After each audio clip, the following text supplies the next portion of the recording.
करी मंगल करी हो महा ग्रंथ करन के काज जाते मिले समाज सब पावे निज पद राज पावे निज पद राज।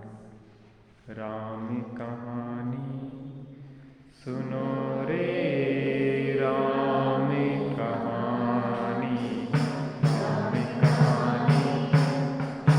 रे राम कहानी सुनत हरस आवे हो सुनत हरस आवे वीरा की वाणी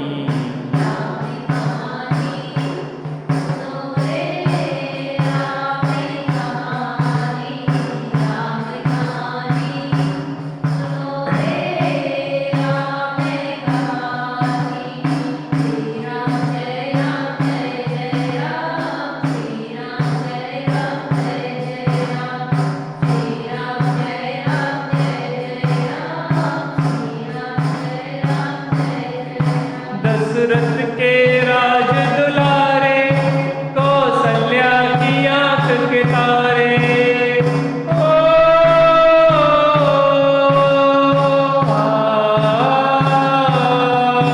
दशरथ के राज दुलारे कौशल्या की आंख के तारे वे सूर्यवंश के सूरज वे रजकुल के उजियारे रवि सेन गुरुवर बोले हो रवि सेन गुरुवर बोले अमृतमयी वाणी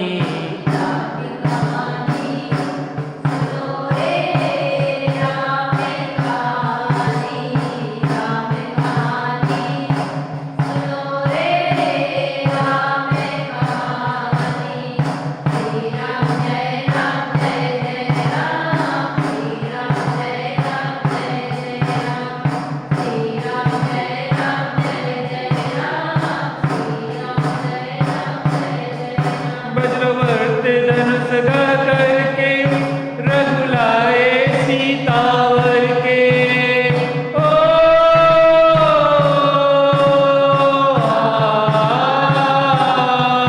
वज्रवर्त धनुष गा करके रघुलाए सीतावर के कर त्याग हुए वनवासी पित की आज्ञा सिर धर के लखन सियाले संग हो लखन सियाले संग छोड़ी राजधानी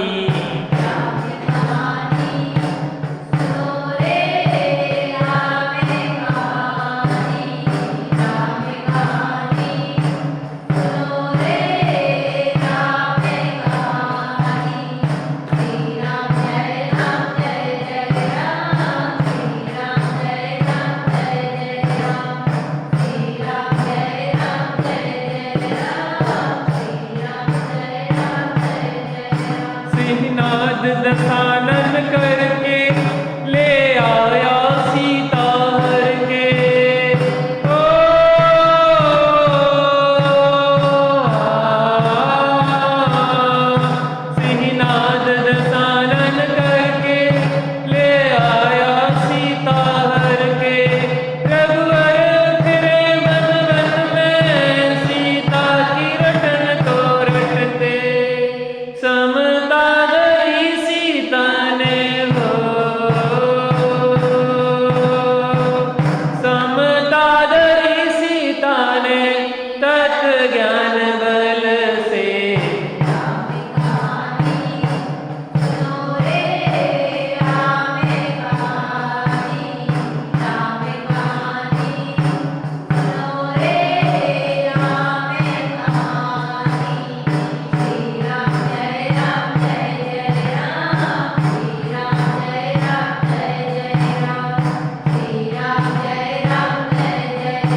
श्री रामचंद्र की। 4 प्रकार की कसाएं होती हैं। कौन कौन सी? एक दूसरे प्रकार से भी भेद आता है, अनंतानंदी, अप्रत्यक्षानावरण, प्रत्यक्षानावरण और संचय। चतुर्थ गुणस्थान में एक कसाय चौकड़ी का भाव होता है, अनंतानंदी चतुष्क जाता है और तत्संबंधी 9 कसाएं भी जाती हैं। पंचम गुणस्थान में अनंतानंदी और अप्रत्यक्षानावरण जाती है, तदजन कसाएं और 9 कसाएं जाती हैं। छठवें, सातवें आदि गुणस्थानों में 3 कसाएं जाती हैं, अनंतानंदी, अप्रत्यक्षानावरण, प्रत्यक्षानावरण,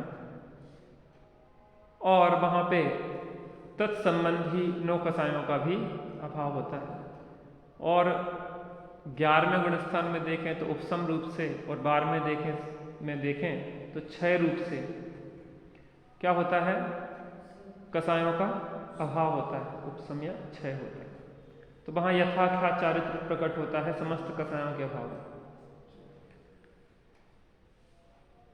इसको अपन अगर विचार करें तो मोहिनी कर्म के 2 भेद होते हैं, एक दर्शन मोहिनी और एक चारित्र मोहिनी। दर्शन मोहिनी के 3 भेद होते हैं, मिथ्यात्व, सम्यक मिथ्यात्व और सम्यक प्रकृति मिथ्यात्व। चारित्र मोहिनी के 25 भेद होते हैं, अनंतानंदी, क्रोधमान, मायालोभ, अप्रत्यक्षानावरणी, क्रोधमान, मायालोभ, प्रत्यक्षानावरण, क्रोधमान, मायालोभ और संजुलन, क्रोधमान, मायालोभ। और 9 किंचित कसाय, हास्य, रति, अरति, शोक, भय, जुगुप्सा, स्त्रीवेद और नपुंसक, कुल 28 हो गई है। अब इसको अपन गुणस्थान जन विचार करते हैं, चूंकि चर्चा यहां सीता की है। सीता की चर्चा है तो सीता के गुणस्थान में थी, चौथे गुणस्थान में थी। तो अभी कितनी कसाएं गई थी? 1 कसाय चौकड़ी गई थी। हाँ?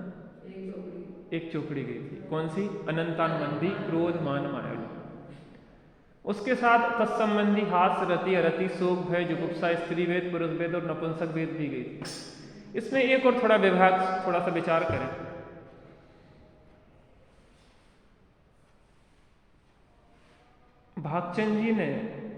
दीपचंद जी ने भावदीपिका में, भावदीपिका ग्रंथ में 52 भेद किए।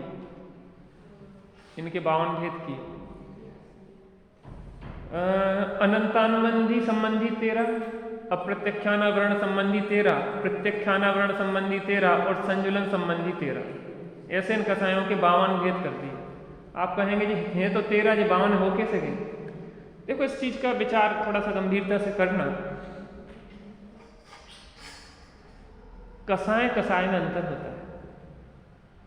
एक मिथ्या दृष्टि की कसाय जैसी है, या ऐसा कहें कि मिथ्या दृष्टि का क्रोध और अवरत सम्यक दृष्टि का क्रोध। क्रोध तो क्रोध है, लेकिन क्रोध की में अंतर है। एक अवरत सम्यक दृष्टि का क्रोध और एक देशवृत्ति का क्रोध। क्रोध तो क्रोध है, लेकिन क्रोध की क्वालिटी में अंतर है। और एक अविरत देशवृत्ति का क्रोध और एक मुनिराज का क्रोध, क्रोध क्रोध में अंतर है। थोड़ा सा और विचार करें अब इसमें। मिथ्या दृष्टि का क्रोध तो ऐसे है, जब तीव्र कसाय होती है उसकी, तो न्याय नीति को नहीं गिनता। कृष्ण लेस्या रूप भाव हो जाते हैं, मरने मारने को तैयार हो जाता है, जैसे रावण ने किया। रावण की तीव्र कसाय हुई, ऐसा समझे कि कृष्ण लेस्या रूप भाव हुए, और कृष्ण लेस्या रूप भाव में उसने सीता का हरण किया। सीता को हरण किया और ऊपर से युद्ध कर रहा है। काय के लिए युद्ध हुआ? वो अन्याय अनीति का युद्ध था। दूसरी तरफ देखा जाए तो रामचंद्र जी ने भी युद्ध किया। भैया, रामचंद्र जी ने भी युद्ध किया। दोनों तरफ से संहार हुआ कि नहीं हुआ? इनने थोड़ी ना कि ऐसे तीर चलाए होंगे कि वो सामने वाले ना मरे हो। इनसे भी लाखों लोग इस तरफ से भी मरे, उस तरफ के भी मरे, दोनों तरफ युद्ध हुआ। लेकिन दोनों युद्ध कर रहे हैं, दोनों कह रहे हैं कि मैं तुझे जिंदा नहीं छोड़ूंगा। ये राम है, ये रावण है। राम भी तीर चला रहे हैं कि जिंदा ना बच जाए, और लक्ष्मण वो रावण भी तीर चला रहा है कि जिंदा ना बच जाए। शत्रु है, लड़ाई हो रही तो उस हिसाब से लड़ाई लड़ी जाएगी। लेकिन पता अंतर है, जो सम्यक दृष्टि है और वो मिथ्या दृष्टि है, जो क्षायिक सम्यक दृष्टि जी। फिर अंतर क्या आ गया? दोनों की कृष्ण से हैं, दोनों युद्ध कर रहे हैं, दोनों मारने में लगे हैं। फिर अंतर क्या है? ये न्याय नीति की लड़ाई हो, ये अन्याय अनीति की लड़ाई। काय की? अरे राजा चक्रवर्ती होगा तो युद्ध भी होंगे, लड़ाई झगड़े होंगे, मार सब कुछ होगा, दंड व्यवस्था में दंड भी देगा, लेकिन अन्याय अन्याय के लिए नहीं। न्यायोचित 96,000 विवाह कर सकता है, लेकिन अन्याय रूप किसी परिस्थिति को एक को भी हरण नहीं करेगा। न्यायोचित 96,000 विवाह हो सकते हैं, ऐसा थोड़ी ना। देखो, हम इसलिए इस विषय का खुलासा कर रहे हैं कि हमें बहुत शंकाएं होती हैं। लोग कहते हैं कि हम तो भरत को सम्यक दृष्टि नहीं मानते, ऐसे भी कुछ मूढ़ लोग हैं। कुछ लोग कहते हैं कि हम तो राम को सम्यक दृष्टि नहीं मानते। ऐसे कैसे सम्यक दृष्टि? 6 महीने तक कंधे पे लिए घूम रहे। लेकिन भाई साहब, वासना काल का विचार किया जाए तो अनंतानंदी का वासना काल तो अनंत काल है, क्रम क्रम से बढ़ता जाता। अप्रत्यक्ष अनंतानंदी के जिसके अप्रत्यक्षानवर्ण का उदय है, उसका भी वासना काल 6 महीने है लगभग। 6 महीने तक वो व्यक्ति उसमें जुड़ के वो तत्जन्य स्थितियां देखी जा सकती हैं। प्रत्यक्षानावरण का वासना काल कितना है? 15 दिन। 15 दिन तक वो देश वृत्ति भी हो, किसी विषय में वो जुड़ के तत्संबंधी विकल्प चल सकते हैं। और संजुलन में वासना काल कैसा है? अंतर मुहूर्त में वो उसका साय टूट जाती है। अपन थोड़ा इसको दृष्टांत से समझे। अनंतानंदी की वासना को ऐसा कहा जाता है कि जैसे पत्थर पे खींची हुई रेखा होती है, तो अनंतानंदी की ऐसी है कि वो ऐसी अमिट हो जाती है कि बहुत आसानी से मिटती नहीं। तो अनंतानंदी कसाय वाले का तो अनंत संसार का एग्रीमेंट करके चल रहा है, अगर कल्याण नहीं किया तो घूमेगा ही। अप्रत्यक्षानावरण अगर कसाय है उसकी किसी की, तो वो आगे बढ़ने तो हमें अभी ये कहीं पे तो चर्चा है। तो गीली मिट्टी पे खींची हुई रेखा की तरह है, जिसमें कि क्या होता है? गीली मिट्टी पे रेखा खींचो तो पत्थर जैसी कठोर भी नहीं है, लेकिन इतनी भी नहीं है कि वो तत्काल मिट जाए, एक समय सीमा में वो मिट पाती है। तो ऐसा मानो कि 6 महीने की समय सीमा तक खिंच जाए, वो इतने समय तक रह जाए। और उसके बाद प्रत्यक्षानावरण की जो है वो कितनी है? रेत की रेखा। रेत पे रेखा खींची तो रहेगी, लेकिन कभी हवा चलेगी तो वो मिट जाएगी। और एक पानी की रेखा होती है, पानी पे यहाँ खींचते जाए, यहाँ मिटती जाती। मणिराज को भी क्रोध आ जाए, ऐसा कुछ नहीं, लेकिन क्रोध ऐसा होता है कि आया गया आया गया आया गया आया गया। जिसलिए आज अपन ने इसके विभाजन इतने किए हैं कि प्रथमानियों की कथाओं में जब हम कथानक पढ़ते हैं, क्षायिक सम्यक दृष्टि ज्ञानियों की बात पढ़ते हैं, भरत जी के संदर्भ में, रामचंद्र जी के संदर्भ में, अन्य अन्य ज्ञानियों के संदर्भ में पढ़ते हैं, तो हमें बहुत सारे प्रश्न खड़े हो जाते हैं कि ये कैसे ज्ञानी, ये कैसे ज्ञानी?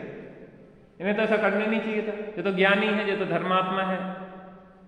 तो हम इस विषय को समझ लें तो अपना मूल्यांकन भी सही कर पाएंगे और दूसरों का मूल्यांकन भी सही कर पाएंगे। देखो, ज्ञानी के जीवन में भले गलतियां होती हों, लेकिन गलतियों का पोषण नहीं होता। क्या? ज्ञानियों के जीवन में भूमिका जन यद्यपि गलती होती हो, लेकिन गलतियों का पोषण नहीं होता। अज्ञानी गलती भी करता है और पोषण भी करता है। तीव्र कसाय में क्या करता है? देखो, एक स्थिति ये भी आती है, जो तीव्र कसाय की बात कर रहा हूं। तीव्र कसाय में गलती होती, गलती का पोषण होता है। इस विषय में एक बात और विचार करना कि उन्हीं अज्ञानियों में से ज्ञानी भी बनते हैं, उन्हीं में से सम्यक सन्मुख भी होते हैं। तो जो जीव अपनी गलती को स्वीकार करने लगता है, वह आगे बढ़ना शुरू कर देता है। अब उसका दोष दूर होने लगते हैं और गुणों की ग्रहणता होने से, ग्राहकता होने से वो आगे बढ़ना शुरू हो जाता है। सम्यक दृष्टि के 8 अंग होते हैं: निसंकित, निकांक्षित, निर्विचिकित्सा, स्थितीकरण, उपगूहन, स्थितीकरण, वात्सल और प्रभाव, 8 अंग होते हैं। ये सम्यक दृष्टि के होते हैं, लेकिन जिसे सम्यक दृष्टि बनना है उसे ये बुद्धिपूर्वक अपने जीवन में लाना चाहिए। ये चरणानुयोग की भाषा है। आपके जीवन में अगर निसंकता नहीं है तो आप सम्यक दृष्टि नहीं बन पाओगे, निकांक्षितता नहीं है तो आप सम्यक दृष्टि नहीं बन सकते, निर्विज चिकित्सा नहीं है तो आप सम्यक दृष्टि नहीं बन सकते, अमूढ़ दृष्टित्व नहीं है तो आप सम्यक दृष्टि नहीं बन सकते, उपगुहन, स्थितिकरण, वात्सल और प्रभावना नहीं है तो आप सम्यक दृष्टि नहीं बन सकते। ये पात्रता है, जे पात्रता उसकी है और उसका फल भी है। क्या फल भी है, पात्रता भी है। सम्यक दृष्टि बनना है तो बुद्धिपूर्वक जिसके जीवन में पूर्व में ये चीजें होंगी उसको सम्यक दर्शन की प्राप्ति का वो पात्र है। और सम्यक दृष्टि के जीवन में तो यह सहज पाई ही जाती है। अपन ऐसा सोचें कि कोई कहे कि जब हम सम्यक दृष्टि हो जाएंगे तो पानी छानना अपने आप सीख लेंगे, अभी पानी छानने की क्या जरूरत है? तो भाई साहब ऐसा नहीं होता। ये जैनोचित आचरण है, जिसके जीवन में अभी जैनोचित आचरण नहीं है, बुद्धिपूर्वक व्यवस्थित ढंग से वो जल गालन विधि अर्थात बिलछानी आदि करके योग रीति से पानी नहीं छानता है, तो अभी उसके अंदर क्रूरता है, कठोरता है, और ऐसी कठोर भूमि पे सम्यक दर्शन का बीज नहीं उपजता। रात्रि भोजन कर रहे हैं तो हमें तीव्र कसा है, क्योंकि जीवों का अनंत जीवों का घात होता है। अभक्ष भक्षण कर रहे हैं, बाजार का खा रहे हैं, हिंसक वस्तुओं को खा रहे हैं, जिसमें अब पता नहीं है कि मांसाहारी है कि शाकाहारी है कि क्या है क्या नहीं है। बाजार में तो दुकानदारी व्यापार है, वहां पे तो अपन को पता ही नहीं उसमें क्या मिला हुआ है। हमें अभी सील विरुद्ध वस्त्र का भी त्याग नहीं हुआ है, हमें सील की मर्यादाओं का भी पालन नहीं पता है, जिन दर्शन का कोई नियम नहीं है हमारे जीवन में, लौकिक मान मर्यादाएं हमारे जीवन में नहीं है, तो इसका मतलब हम सम्यक दर्शन की भी पात्रता नहीं रखते। दिल्ली हमारी दूर है, लेकिन इतना मात्र करने से भी जरूरी नहीं है कि जीव सम्यक दृष्टि बन जाए। कुछ लोग यहां आके भी संतुष्ट हो जाते हैं। कोई सज्जन आया, प्लेटफॉर्म पे जाके चद्दर बिछा के नींद आ रही थी तो सो गए और ट्रेन वहां से निकल गई। देखो ट्रेन आपके घर पे नहीं आएगी ये तो पक्का है, लेकिन स्टेशन पे भी जाके सो जाओगे तो ट्रेन नहीं पकड़ पाओगे। ये एक पात्रता है, लेकिन जो नियामक कारण नहीं है। ये पात्रता रूप में होना चाहिए, सम्यक दृष्टि के सहज में होती है। जीवन हमारा सुंदर होना चाहिए, पात्रता है। सम्यक ज्ञान की जो 8 अंग है उनका पालन बुद्धिपूर्वक हमें अपने जीवन में लाना चाहिए। 5 पापों का बुद्धिपूर्वक उन 5 पापों से बचना चाहिए, हिंसा, झूठ, चोरी, कुशील, परिग्रह। ये पात्रता है हमारे में। बुद्धिपूर्वक इन चीजों का पालन करो तो क्या है, कहा जाएगा कि आप सम्यक दृष्टि होने के पात्र हैं। लेकिन इतना मात्र व्यवहार से कर लिया और संतुष्ट हो गए, तत्व निर्णय नहीं किया, बुद्धिपूर्वक स्वानुभव के लिए नहीं बैठे, अंतर्मुखता का अभ्यास नहीं किया, तो भी सम्यक दृष्टि कोई जबरदस्ती नहीं बना देगा। कोई सम्यक दृष्टि आपको जबरदस्ती ऐसे नहीं बनाता। उसके लिए जात्यंतर पुरुषार्थ चाहिए पड़ता है, अंतर्मुखी अभ्यास चाहिए पड़ता है, संसार शरीर भोगों से विरक्तता चाहिए पड़ती है। 2 ही काम नहीं होए सियाने, विषय भोग और मोक्ष भी जाने। मर पच के लगना पड़ेगा, तब जाके वो काम होगा। बुद्धिपूर्वक तो उपदेश दिया जाता है कि भैया अपन बुद्धिपूर्वक अच्छा न्याय नीति पूर्वक जीवन जियो, अच्छा जीवन जियो, तत्व का अभ्यास करो, अंतर्मुखता का अभ्यास करो। बाकी वो कर्मों का उपशम 6 उपशम होना हमारे हाथ में नहीं है। लेकिन हाँ इतना है कि जीव के परिणाम और कर्मों के निमित्त संबंध होने से यहाँ जीव के भाव की निर्मलता होती है। यहाँ कर्मों के उपशम 6 उपशम भी सहज होते हैं।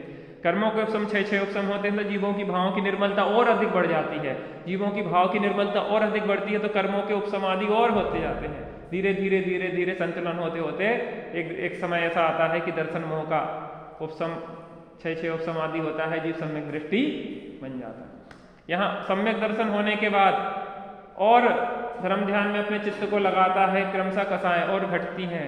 यहाँ पे क्या होता है, कर्मों की स्थिति और घटती जाती, कर्मों की स्थिति घटती तो कसायों और घटती घटते क्या होता है, अनंतानंद चली गई थी, अप्रत्यक्षान गई, मुनि दशा आई, और ऐसा होते होते अंतर्मुख अभ्यास द्वारा संजुलन भी जाके अरहंत तो सिद्ध दशा हो जाती है, जो समस्त कर्मों का नाश हो जाता है। बुद्धिपूर्वक अपन को अभ्यास करना चाहिए।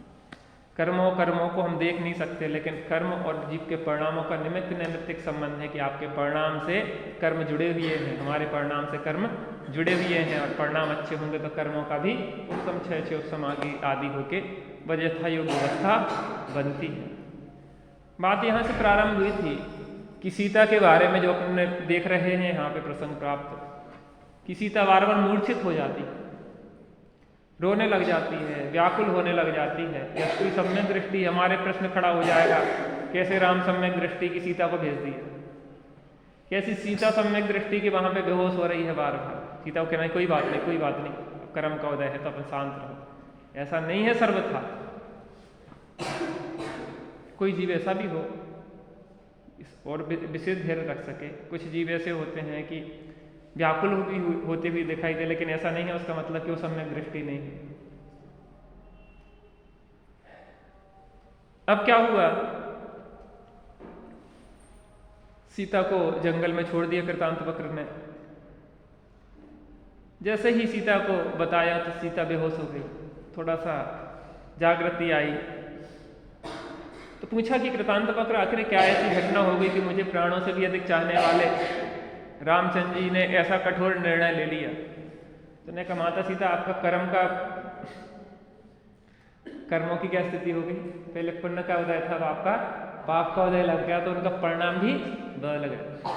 दूसरी बात, प्रजाजनों में अपवाद हो रहा था कि आप रावण के यहाँ रह के आई हैं और आपके कैसे विश्वास किया जाए कि आप शीलवंती हैं, और आपका छल लेके अनेक स्त्रियां अनेक पुरुष व्यभिचार में प्रवृत्त हो रहे थे, पर स्त्री पर पुरुष का सेवन कर रहे थे, और इस कारण से श्री रामचंद्र जी को यह कठोर निर्णय लेना पड़ा कि आपको वनवास भेज दिया जाए। सीता बहुत व्याकुल हुई। सीता ने कहा कि कोई बात नहीं, प्रजा का रामचंद्र जी से कहना कि पुत्रवत पालन करें, सबका ध्यान रखें, किसी को कोई कष्ट ना हो, अन्याय ना हो। एक बात और मेरी कह देना कि इस प्रकार से लोकापवाद के कारण रामचंद्र जी आपने मेरा त्याग किया है, वैसे ही लोकापवाद के कारण, लोकापवाद के भय से जिन धर्म को नहीं छोड़ देना, सम्यक दर्शन को नहीं छोड़ देना, अगर इसको छोड़ दिया तो भव में भ्रमण होगा। और इतनी बात कह के वह फिर मूर्छित हो गई। कृतांतवक्र विचार कर रहा है कि मैं जानता हूं कि माता निर्दोष है, लेकिन मैं ऐसा बंधा हुआ हूं अपनी नौकरी में, मैं तो सेवक हूं, मैं तो किंकर हूं, मुझसे अच्छा तो वो कुत्ता है जो स्वाधीनता से जीवन जीता है।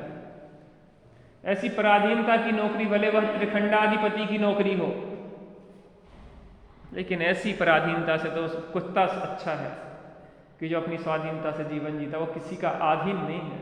मैं जान रहा हूं कि सीता सती निर्दोष है, फिर भी मुझे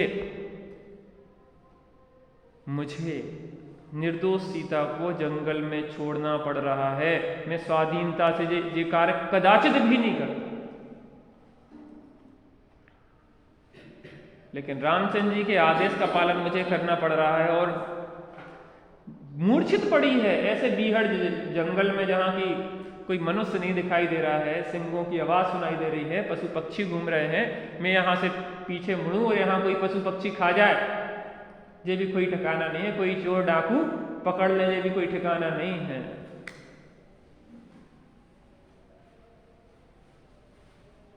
कैसी पराधीनता है। हाँ, अब क्या होता है देखते हैं। पृष्ठ क्रमांक 246, छंद क्रमांक 112। रीत रागी देव तुम्हारे, जैसा जग में देव कहाँ। रीत रागी देव तुम्हारे, जैसा जग में देव कहाँ। मार्ग बताया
क्या कह रहा है?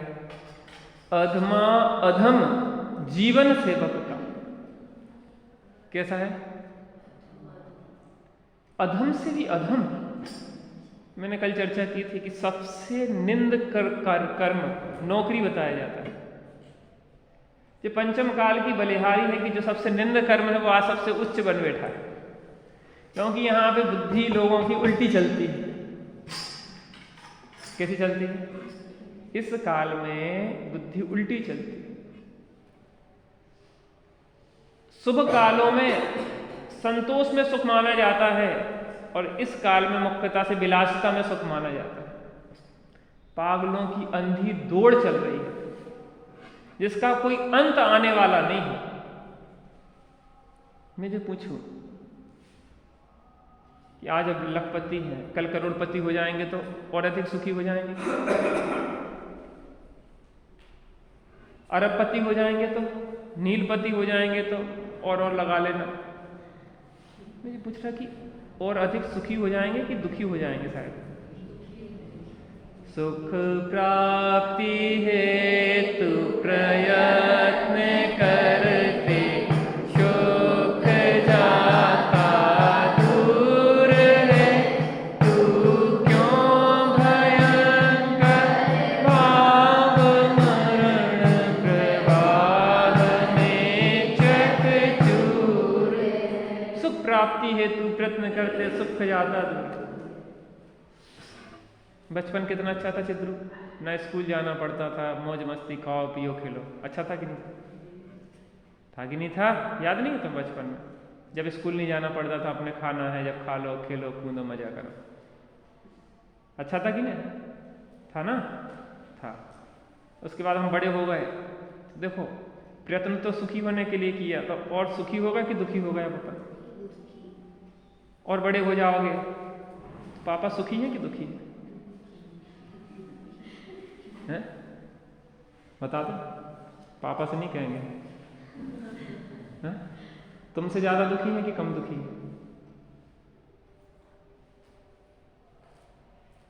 अब वो संकोच कर रहा, पापा डांटेंगे। पापा इनसे ज्यादा दुखी हैं। और दादाजी?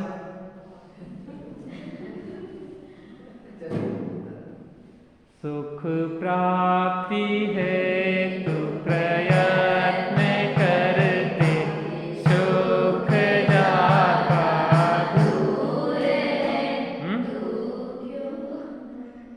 तुम जब छोटी थी तब ज्यादा सुखी थी कि अब ज्यादा सुखी? तुम ज्यादा सुखी हो कि तुम्हारी मम्मी ज्यादा सुखी है? ये ज्यादा सुखी। मम्मी ज्यादा सुखी है कि दादी ज्यादा सुखी है? मम्मी को इतनी टेंशन नहीं है, दादी को और ज्यादा टेंशन है।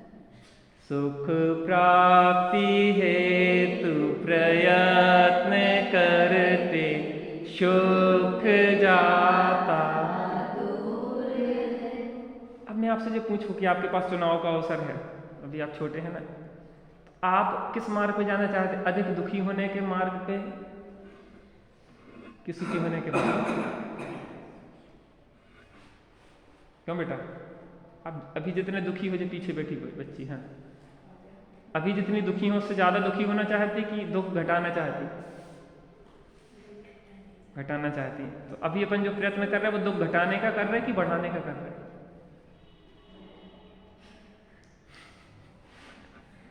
सुख प्राप्ति हेतु प्रयत्न करते सुख जाता,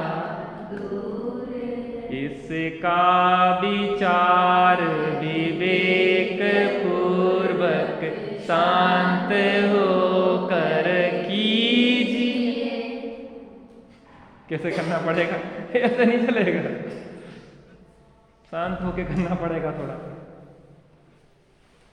आखिर हम दौड़ क्यों रहे हैं? दौड़ क्यों रहे हैं? कहाँ दौड़ रहे हैं? कैसे? कौन सा? उन्होंने कहा कि वो भागो भागो भागो, तो सब भाग रहे तो हम भी भाग रहे। ये नहीं पूछ रहे कि भाग क्यों रहे हो आप, कौन सी समस्या आ गई? समस्या किसी को, वो भाग रहे तो हम भी भाग रहे। मैंने कल कहा था कि आपको इस विश्व का नेतृत्व करना है। जिनागम के अनुसार अपनी दृष्टि बनाओगे तो आप इस विश्व का नेतृत्व करने में सक्षम हो जाएंगे। पागलों के नेतृत्व में चल रहे हैं आज हम, पाश्चात्य संस्कृति की होड़ में हम चल रहे हैं। हमें उन पागलों के हाथ से इस विश्व का नेतृत्व छीनना है और हमें अपने हाथों में इस विश्व का नेतृत्व लेना है। एक एक में वो क्षमता है। हर स्त्री में सीता है और हर पुरुष में राम है। हमें अपनी क्षमताओं को विकसित करना है और एक अच्छा जीवन अपना बनाना है और लोगों के लिए एक मार्गदर्शन देना है कि ऐसा जीवन भी जिया जा सकता है। सेवक, कृतांत वक्र विचार कर रहा है कि सेवक का जीवन कितना पराधीन होता है, उसको करोड़ों बार धिक्कार है और चिर संचित पापों के फल से मिलता है सेवक अवतार। ये गजब बात और कह दी। बहुत लंबे का भाव में जो पाप संचित किया था उसके कारण हम नौकर हुए। कौन से? किसी का लड़का सीए में निकल जाए ना, अपूर्व अवसर ऐसा किस दिन आएगा जब मेरा बेटा सीए हो जाएगा।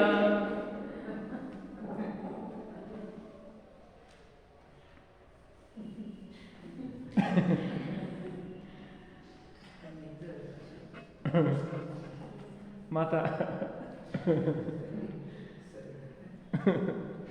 कहते कुछ है, सोचते कुछ है मन में। पंडित जी कुछ नहीं है, वो तो पता नहीं हमें कैसे नौकरी लग गई बच्चों की, वो कैसे क्या क्या हो गया। ऐसा बड़ा हर्ष हुआ था आपको जिस दिन नौकरी लगी थी, तो आपको यही पता था कि अब जब वापस आने वाले नहीं हैं, जो गए हाथ से, चिड़िया उड़ गई खुर्र, अब विदेश जाएगी वापस नहीं आएगी वो। हम अपने को ठग रहे हैं, किसी दूसरे को नहीं ठग रहे हैं। मुखड़ा देख ले प्राणी जरा दर्पण में हो, कितना पुण्य है कितना पाप है तेरे। किसको ठग रहे हैं मुझे समझ नहीं। हम दुखी हैं, अपनी संतानों को भी दुख के मार्ग पे भेज रहे। बेटा चढ़ जा सूली पे, भला करे भगवान। हम शादी करके सुखी नहीं हो पा, बच्चे से कहेंगे तुम भी शादी कर लो, अरे मजा है।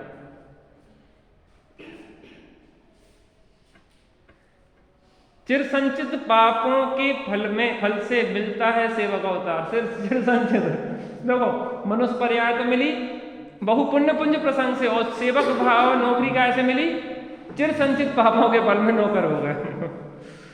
जो कोई तजता सुबुद्धि को वन में त्यों सीता को छोड़। जैसे अपनी सुबुद्धि को, सम्यक बुद्धि को कोई छोड़ देता है, वैसे ही वन में मैंने सीता को छोड़ दिया है। कैसा कठोर हो गया हूं मैं। माता सीता मूर्छित डली है और मैं उसको छोड़ के जा रहा हूं।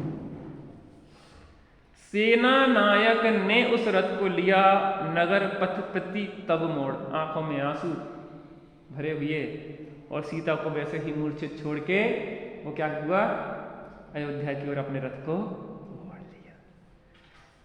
तब पढ़िए।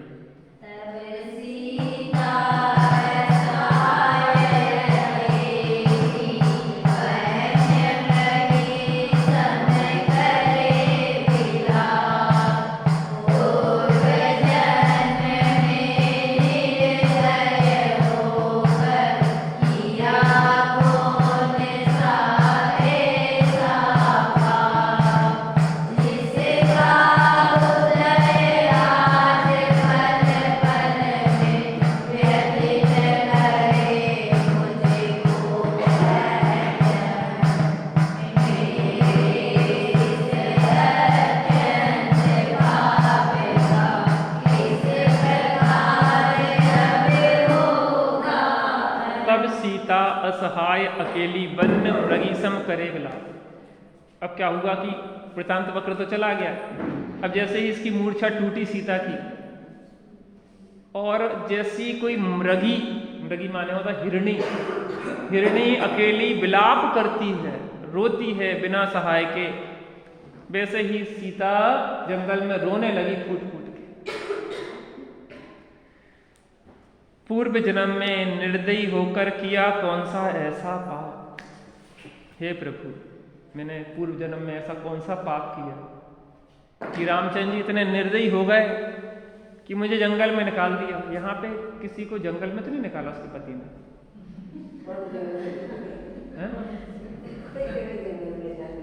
अच्छा, यहाँ की स्त्रियां पतियों को जंगल में निकाल देती हैं। नहीं, यहाँ तो चौथा काल है, राम राज है, यहाँ की बात नहीं, हम तो वहां की करते हैं।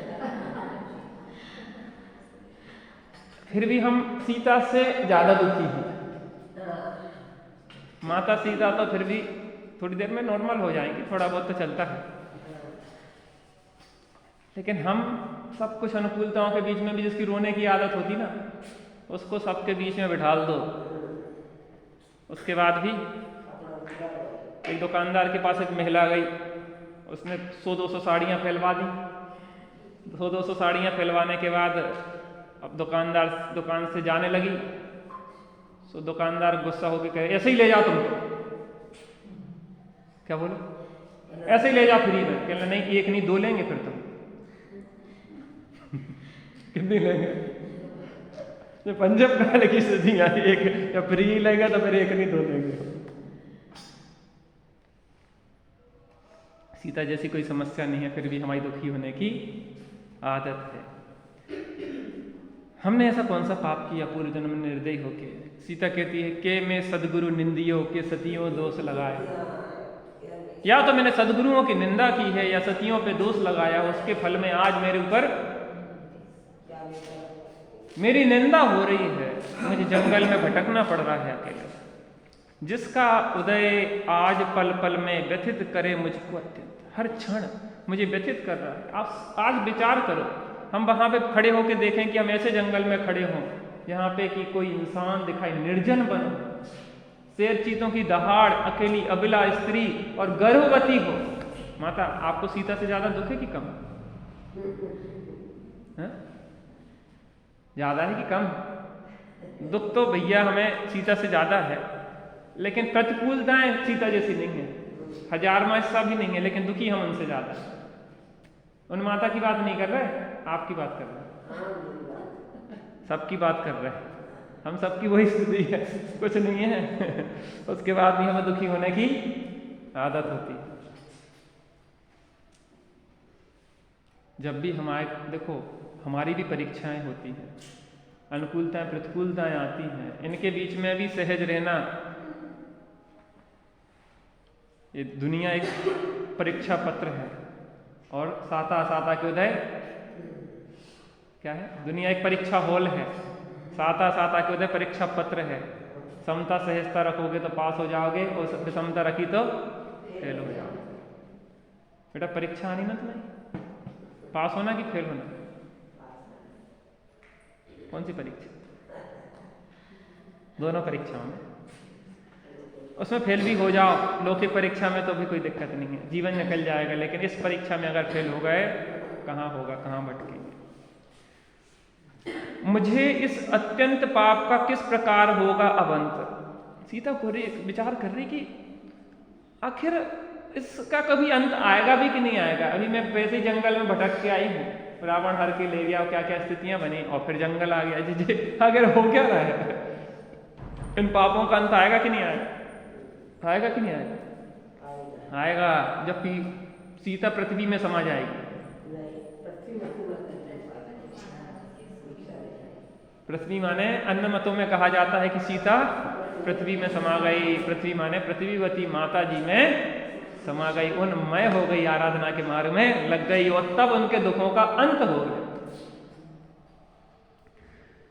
कमल नयन है राम आपका, इसमें नहीं जरा भी दोष।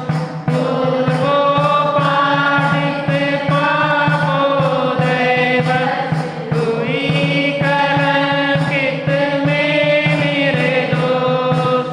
अपने किए शुभाशुभ कर्मों का जब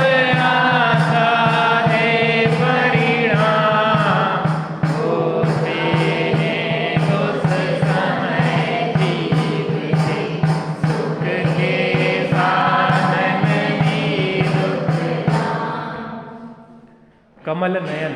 कमल नयन माने क्या होता है? कमल के समान आंखों वाले हे रामचंद्र जी। मृग नयनी, कमल नयनी, कमल नयन। कमल नयन माने आंखें जिनकी, रामचंद्र जी आपकी आंखें कमल की तरह हैं। हे कमल नयन रामचंद्र जी, इस जो भी घटना चक्र घटित हुआ है इसमें आपका किंचित भी दोष नहीं है। पूर्वोपार्जित पापोदय बस हुई कलंकित में निर्दोष। क्या था? पूर्वोपार्जित पापोदय बस, पूर्व का मेरा पाप का उदय था। निर्दोष सीता की सदोष है। वर्तमान में निर्दोष भले दिख रही हो लेकिन पूर्व का दोष है, ऐसा थोड़ी ना है। बिना दोष के दंड मिलते ही नहीं है।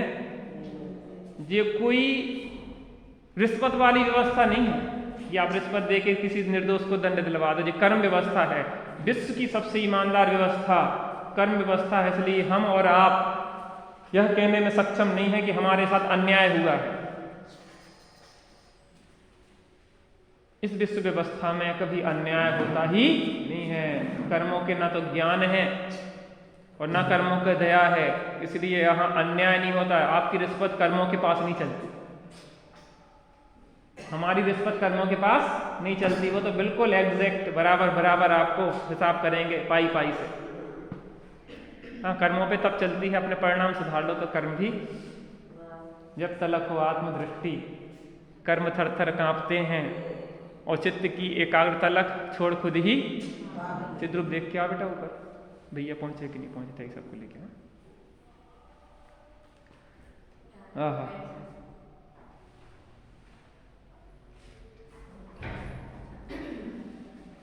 बैठ जाओ, सिट डाउन प्लीज।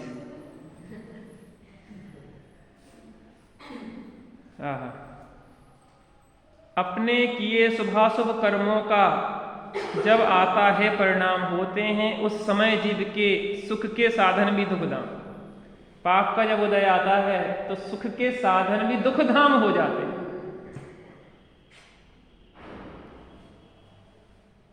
सुख के साधन भी दुख के धाम हो जाते हैं। जो पति सुख का साधन था सीता के लिए, आज वही पति दुख का धाम हो गया। उसी पति ने घर से बाहर निकाल दिया। और उसमें सीता कह रही है आपका दोष नहीं है। किसका दोष है?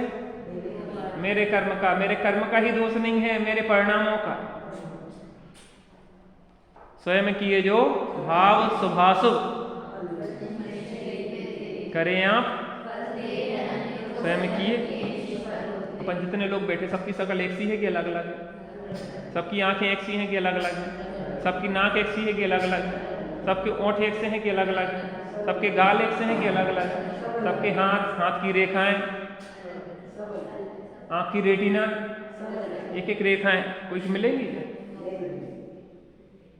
क्यों? क्योंकि परिणाम अलग है, कर्म अलग अलग बंधे, उससे जो शरीर आदि मिले हैं, संयोग आदि मिले हैं, सब अलग अलग मिले हैं।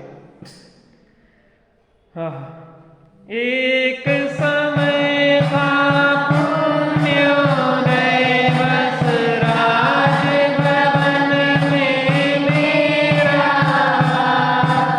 मिला मुझे पापों है केवल आज दुखदाई बनवास। स्वामी संग करके मैंने मन में सहे अनेकों कष्ट, तेरे भीतर नहीं है अब तक आ दुखदायक कर्म। एक मेरा पुण्य का उदय था एक समय कि जब मैं महलों में वास करती थी। कहाँ वास करती थी?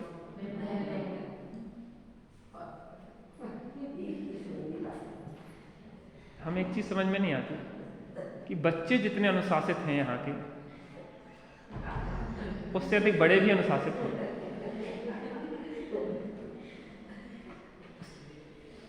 बच्चे मुझे भी बात करते नहीं दिखते, वास्तव में बहुत अच्छे, बड़े उनसे भी अच्छे हैं, क्योंकि बड़ों ने तो संस्कार दिए। ये स्वाध्याय चल रहा हो तो बातें नहीं करना चाहिए, लेकिन कई बार भूल जाते हैं। मुझे नहीं कह रहा कि आपकी बात इससे भी ज़्यादा जरूरी होगी, तो इसलिए लेकिन विचार करना चाहिए। देखो, कोई भी कार्य कर रहे हैं तो आप इस स्थिति में देखो कि आप यहाँ बैठे हैं और हम वहाँ बैठे हैं, उस स्थिति को अपन समझ सकते। बाकी तो अपना तो यही है कि अपन तो मस्त रहते हैं। पता जब YouTube वगैरह पे लेते क्लास तो कोई सामने थोड़ी ना होता, अपनी ही मस्ती में चलता रहता है। व्यक्ति को तो अपने लिए जीना है, अपने साथ ही जीना है। हम तो जो चर्चा कर रहे हैं वो अपने लिए जी रहे हैं, लेकिन कई बार चर्चा करने का भी भाव आता है। क्या है, हमें निरंतर सुधार की आवश्यकता है। हम सभी जिस स्तर पे हैं, एक प्रतिस्पर्धा होती है, एक अनुस्पर्धा होती है। प्रतिस्पर्धा दूसरे के साथ होती है, प्रतिस्पर्धा में दूसरे को नीचे गिरा के ऊपर चढ़ने का भाव होता है, दूसरे को हरा के जीतने का भाव होता है। लेकिन अनुस्पर्धा में अपने से ही अगले समय को अच्छा बनाने का भाव होता है। अनुस्पर्धा करना है हमें, आज का दिन हमारा जैसा है उससे कुछ अच्छा हो कि कल का दिन का उदय हो, हम अपने कुछ दोषों को छोड़ सके, कुछ अच्छाइयों को ग्रहण कर सके। निरंतर सुधार की प्रक्रिया है। मनुष्य भाव में तो जितना सुधार हो सकता है, अन्य पर्याय में सुधार शायद नहीं हो सकता है। यहाँ इतना सुधार हो सकता है कि यहाँ सुधार करते करते समस्त कर्मों का भाव करके मोक्ष जाया जा सकता है। और हम छोटी छोटी बातों में अपने सुधार नहीं कर पाए तो इतना बड़ा पुरुषार्थ कैसे कर पाएंगे? लग के काम करना होगा। ये किसी एक की बात नहीं है, हम सब की बात है। आप जैसे ही हम खड़े हैं और हम सबको इसमें विचार करना है कि कैसे हम शीघ्र अतिशीघ्र इस संसार सागर से पार निकल जाए। सीता माता विचार कर रही है कि एक समय वह था जब पुण्योदय था तो मैं राजभवन में निवास करती थी, और आज ऐसा पापोदय है कि मुझे वन में भटकना पड़ रहा है अकेले में। कैसी कर्म की विचित्रता है। ऐसे कर्मोदय की विचित्रताओं का विचार करके ज्ञानियों को क्या होता है? वैराग हो जाता है। आप और हम सीता माता के जीवन के प्रसंग को पढ़ के सुन के हमारा जीवन बदलना चाहिए। क्या जंगल में हम जब जाएंगे और ठोकरे खाएंगे तभी समझेंगे? या नरकों में जाके जब बैतरणी नदी में हमें तड़पना पड़ेगा, या हमारे शरीर के खंड खंड होंगे, या मेरु समान लोह गल जाए, ऐसी उष्णता और ऐसी शीतता की खंड खंड हो जाएं, जब हम उस त्रास को सागरों पर्यंत सहेंगे तब जाके हम समझेंगे। समझदार तो वह होता है जो दूसरों को ठोकर खाता हुआ देख के समझ जाता है सर्वाधिक। दूसरा वह तो होता है जो अपने को ठोकर खा के समझ जाता है। मूर्ख वो होता है जो ठोकर खा के भी नहीं समझता। हम इन दुखों को चतुर्गति के अनंत बार भोग चुके हैं। नरकों में अनंत बार हुआ है, हम निबोध में अनंत बार हुआ है, पंच परावर्तन अनंत बार किया, परिवर्तन पंच अनेक किए, संपूर्ण लोक में भ्रमण किया, ना कोई क्षेत्र रहा ऐसा जिस पर ना हमने सब घूम घाम के आए हैं। अभी भी घूमने की इच्छा है, और कितना घूमेंगे संसार में।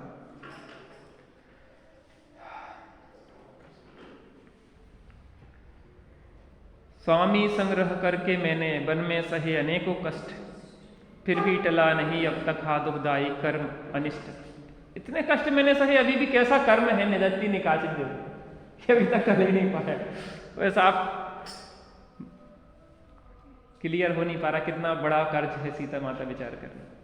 गुण समुद्र है राम तजी क्या, लक्ष्मण तुम भी हुए कठोर, देखा क्यों न किसी ने पुर में मेरी विकट परिस्थिति, और जनक और जननी ने मुझको आए सर्वथा दिया विसार, कैसे सहे आज यह अंधेरा, गिरि समान भीषण दुख।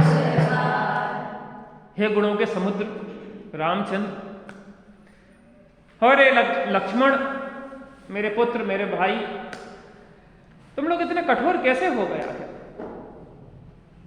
एक समय ऐसा था कि तुम लोग मुझे खोजते खोजते किस प्रकार से समुद्र पार करके लंका पहुंच गए, और आज ऐसा समय है कि आप लोग इतने कठोर हो गए कि आप लोगों ने मेरा परित्याग कर दिया। देखा क्यों ना किसी ने पुर में मेरी विकट परिस्थिति, और कि कोई भी नहीं था क्या? कोई न्याय करने वाला था ही नहीं क्या? राम लक्ष्मण कठोर हो गए, जनता भी कठोर हो गई, किसी ने कुछ नहीं कहा। ऐसे कैसे हो सकता है? ऐसा हो सकता है जब पाप का उदय आता है तो ऐसा ही होता है। और मैं गर्भवती थी, मेरे घर में संतान थी, ऐसी गर्भवती किसी स्त्री को छोड़ना क्या योग्य था? अरे ज्यादा था मेरे पिता के घर में भेज देते। जनक और जननी ने मुझको हाय सर्वथा दिया विसार, मेरे माता पिता को भी कोई मतलब नहीं है मेरे से, मुझे ऐसे ही छोड़ दिया है अबला को, सती को। ये कैसा अन्याय हो रहा है? ये अबला कैसे पहाड़ समान दुख को सहन करेगी?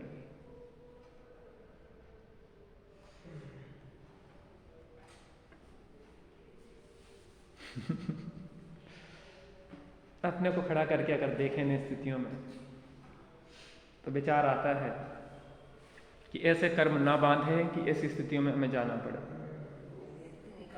इस अनुकूलता में शीघ्र अपना हित करना चाहिए। तत्व निर्णय पूर्वक सम्यक दर्शन प्राप्त करके, संयम की आराधना पूर्वक मुनि दशा धारण करके, आरिका दशा धारण करके, शीघ्र अपने कर्मों का अभाव करके मोक्ष फल प्राप्त करने का पुरुषार्थ इस मनुष्य पर्याय में करना योग्य है।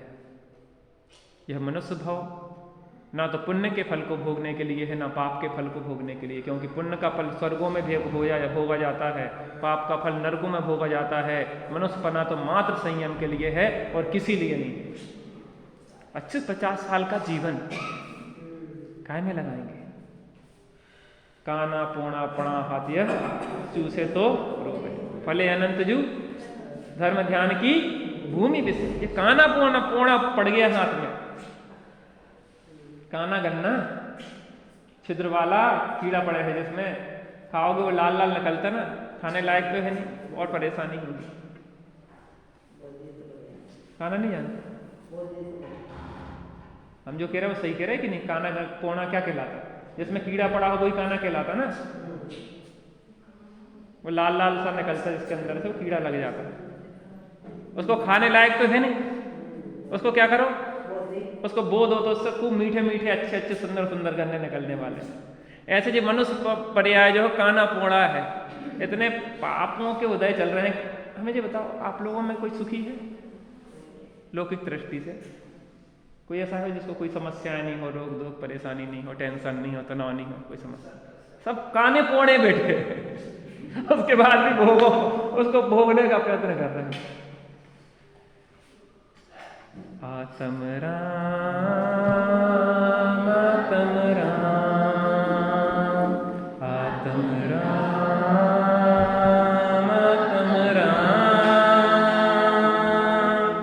तू ही है ज्ञाता दृष्टा, तू ही है, तू ही है ज्ञाता दृष्टा, मैं ही हूँ ज्ञाता दृष्टा।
मंत्रादि श्री रामचंद्र की, कारण परमात्मा आत्मा राम की, हम सभी कारण परमात्मा से कार परमात्मा रूप परिणमित हों इसी मंगलमय भावना से।